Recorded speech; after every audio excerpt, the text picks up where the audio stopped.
State Attorney Monique Worrell Thursday responding to outrage following a decision her office made in the case against a man accused of attacking a woman while she was jogging in Orlando's College Park neighborhood. That decision to withhold adjudication is now under review by Worrell's office. I'm News 6's Mike Valenti, your Orlando community correspondent, and withholding adjudication basically means there was no formal conviction in the case against this man, Tyler Feight, a decision that Monique Worrell now acknowledges was a mistake, one that boiled down to what she called an administrative error.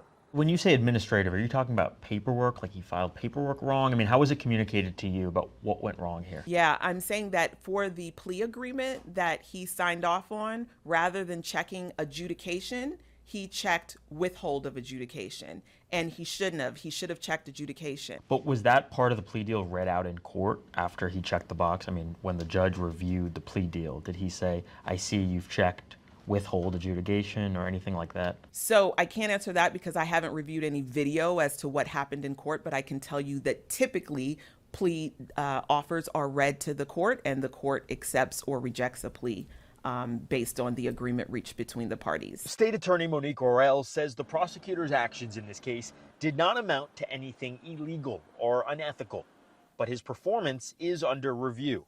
Tyler Feight was arrested in April, charged with attempted sexual battery and felony battery in an attack on a woman jogging. The Sex Crimes Division determined the attempted sexual battery charge could not be proven beyond a reasonable doubt. And on November 20th, after 225 days in jail, Feight pleaded no contest to felony battery. Since he was sentenced to time served, he was released. But he's still under 3 years of probation with special conditions that include a psychosexual evaluation and treatment, no contact with the victim, and he cannot return within a 3-block radius of the incident.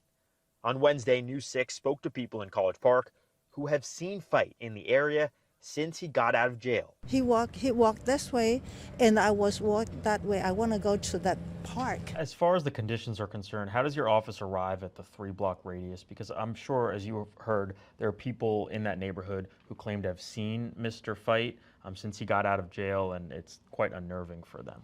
Yeah, I understand that, and that's certainly understandable. We cannot stop someone from coming to a community that they live in. We can't force someone to move.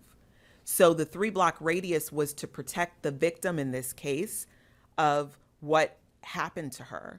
Now, if he violates that, that would be a violation of his probation. The decision to withhold adjudication, although a mistake, Worrell says, has no material effect on the sentence that Feight received. And he's still a convicted felon from a previous case. As for the prosecutor in this case, he himself is not under investigation, but his performance is under review. And Worrell told reporters that that prosecutor has a caseload of more than 400 cases. So she said it's not unexpected that there would be an administrative error here.